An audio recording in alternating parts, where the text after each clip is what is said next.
साथियों नमस्कार। इस्कॉन की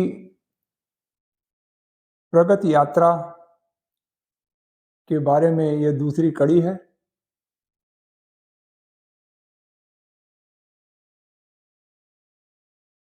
इस दूसरी कड़ी में मैं ये बताना चाहूँगा कि किस प्रकार से इस्कॉन के संस्थापक स्वामी प्रभुपाद जी की गीता प्रेस के आदि संपादक श्री हनुमान प्रसाद पोद्दार जी ने मदद की। श्री हनुमान प्रसाद पोद्दार जी को भाई जी के नाम से जाना जाता था।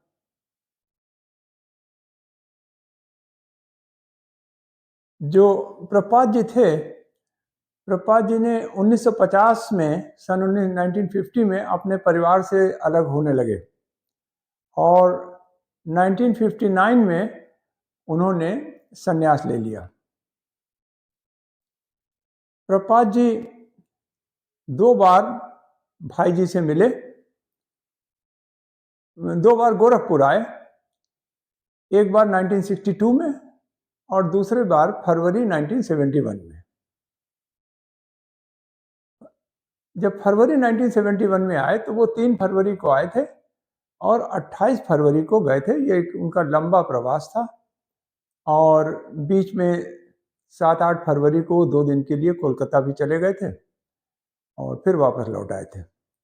दोनों बार उनके रुकने की पूरी व्यवस्था भाई जी ने गोरखपुर में की थी और अच्छी व्यवस्था की थी। इसकी उन्होंने कई बार चर्चा की है अपने प्रवचनों में और कहा है। तो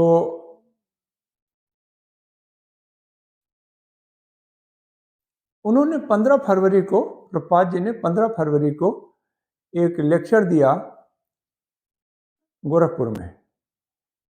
उसमें जो बातें कहीं वो अंग्रेजी में लेक्चर था। प्रभुपाद जी हिंदी में बोल लेते थे, अंग्रेजी बोल लेते थे और बांग्ला बोल लेते थे। उनके लेक्चर्स भी इन्हीं 3 भाषाओं में हैं। हिंदी वो अगर स्पष्ट लिखी हो तो पढ़ लेते थे, वरना वो अगर घसीट हिंदी लिखी तो वो पढ़ नहीं पाते थे। हिंदी में उतने वो अभ्यस्त नहीं थे जितना वो अंग्रेजी और बांग्ला में अभ्यस्त थे। अपने फरवरी 1971 के प्रवास में उन्होंने कई लेक्चर दिए गोरखपुर में। तो ये लेक्चर 15 फरवरी को जो दिया, ये अंग्रेजी में दिया था। उसका हिंदी में भावानुवाद मैं आपको सुना देता हूँ और इसमें उन्होंने भाई जी के बारे में जिक्र किया है। उन्होंने लिखा अपने प्रवचन में कहा। अच्छा, ये जो प्रवचन है ये वाणीपीडिया.org पर उपलब्ध है। वाणीपीडिया.org पे प्रभुपाद जी के सभी लेटर्स, प्रवचन और यात्रा उन्होंने कहाँ कहाँ की, ये सब उपलब्ध है। अपने फरवरी 1971 के प्रवास में उन्होंने कई लेक्चर दिए गोरखपुर में। तो ये लेक्चर 15 फरवरी को जो दिया, ये अंग्रेजी में दिया था। उसका हिंदी में भावानुवाद मैं आपको सुना देता हूँ और इसमें उन्होंने भाई जी के बारे में जिक्र किया है। उन्होंने लिखा अपने प्रवचन में कहा। अच्छा, ये जो प्रवचन है ये वाणीपीडिया.org पर उपलब्ध है। वाणीपीडिया.org पे प्रभुपाद जी के सभी लेटर्स, प्रवचन और यात्रा उन्होंने कहाँ कहाँ की, ये सब उपलब्ध है। तो कोई भी इसको चेक कर सकता, मैंने भी वहीं से लिया है। तो उस अंग्रेजी लेक्चर के उसमें बीच बीच में थोड़ा उन्होंने विनोद भी किया है, तो हंसी मजाक भी किया है। तो उसका मैं हिंदी में भावानुवाद आपको जो मैंने किया है वो सुना देता हूँ। प्रभुपाद जी ने कहा कि I left my home in 1950 मैंने अपना घर 1950 में छोड़ा था। फिर 1959 तक, सन 1959 तक मैं यहाँ वहाँ रहा। फिर सन 1959 में मैंने संन्यास ले लिया। तब कुछ मित्रों ने कहा कि कोई पुस्तक तुम क्यों नहीं लिखते हो। तब मैंने श्रीमद् भागवतम का अनुवाद शुरू किया। जब इसका पहला खंड समाप्त हो गया तो मैं 1962 में, यानी सन 1962 में भाई जी के पास गया गोरखपुर में। मैं भाई जी का बहुत एहसानमंद हूँ। मैं भाई जी का बहुत एहसानमंद हूँ। उन्होंने कहा कि मेरी अंग्रेजी प्रिंटिंग, यानी गीता प्रेस की जो अंग्रेजी प्रिंटिंग है, वो बहुत एफिशिएंट उन दिनों नहीं थी, बहुत अच्छी नहीं थी। इसलिए आप इसे कहीं और जाकर छपवा लो, मैं भी उसमें थोड़ी बहुत आपकी मदद कर दूंगा। तो उन्होंने डालमिया ट्रस्ट से कुछ धन दिला दिया, जिससे कि श्रीमद् भागवतम का पहला खंड प्रकाशित हो पाया। तो जो सबसे बड़ी मदद भाई जी ने की, उन्होंने डालमिया ट्रस्ट से कुछ धन दिलवा दिया, जिससे कि श्रीमद् भागवतम का पहला खंड प्रकाशित हो पाया।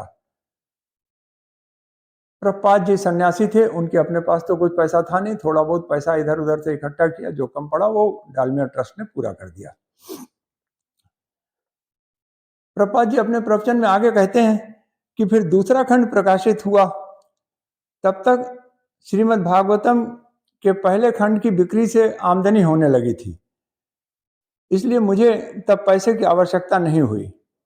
अमेरिकन दूतावास ने इसकी 18 प्रतियां खरीदी थी और ये कहा था कि आगे इसके जो भी खंड छपें वो भी हम खरीदेंगे। 1965 में, सन 1965 में मैं जब अमेरिका पहुंचा तो इसके तीनों खंडों का, श्रीमद् भागवतम के तीनों खंडों की पुस्तकों के 200 सेट्स मैं अपने साथ ले गया था। श्रीमद् भागवतम 30 खंड में है। उन्होंने 3 खंड 1965 के पहले लिखे थे और बाकी उन्होंने बाद में लिखे, श्री प्रभुपाद जी ने। यहां आपको बता दें, जब प्रभुपाद जी 1971 में, फरवरी 1971 में भाई जी से मिलने गए थे, तो भाई जी की तबीयत ठीक नहीं थी। भाई जी अपने कमरे में इनसे मिले, जहां वो एक तरह से उनका साधना स्थल था, जहां वो लिखते पढ़ते थे, जहां वो लोगों से मिलते थे। और इसके बाद फरवरी में मिले और मार्च में भाई जी ने अपना देह त्याग किया। इन्हीं शब्दों के साथ एक बात आपको और बता दूं कि भाई जी ने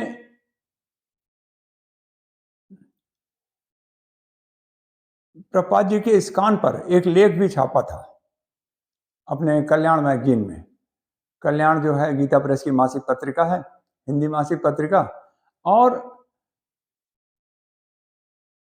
वो ये चाहते थे, क्या बोलते हैं, प्रभुपाद जी, क्योंकि अमेरिका में जब वो गए थे तो उनके पास मूर्तियों की कमी पड़ रही थी। मंदिर ज्यादा स्थापित होने को थे और मूर्तियां कम पड़ रही थी, तो उन्होंने कहा कुछ मूर्तियों की भी आवश्यकता है। तो इस्कॉन पर एक लेख उन्होंने छापा था कल्याण पत्रिका में, और उसमें उन्होंने भाई जी ने प्रभुपाद जी का पता भी दिया था कि जो लोग मूर्तियां भेजना चाहें वो उनसे संपर्क करें प्रभुपाद जी से, और लोगों ने चिट्ठी लिखकर संपर्क किया भी था।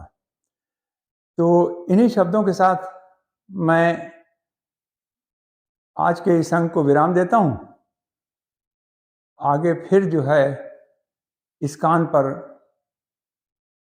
एक बार फिर चर्चा होगी कि अमेरिका में जाकर के प्रभुपाद जी पर क्या क्या गुजरी, क्या क्या हुआ, कैसे इस्कॉन का विकास हुआ, इस पर जो है फिर बातचीत होगी। तब तक के लिए नमस्कार, धन्यवाद।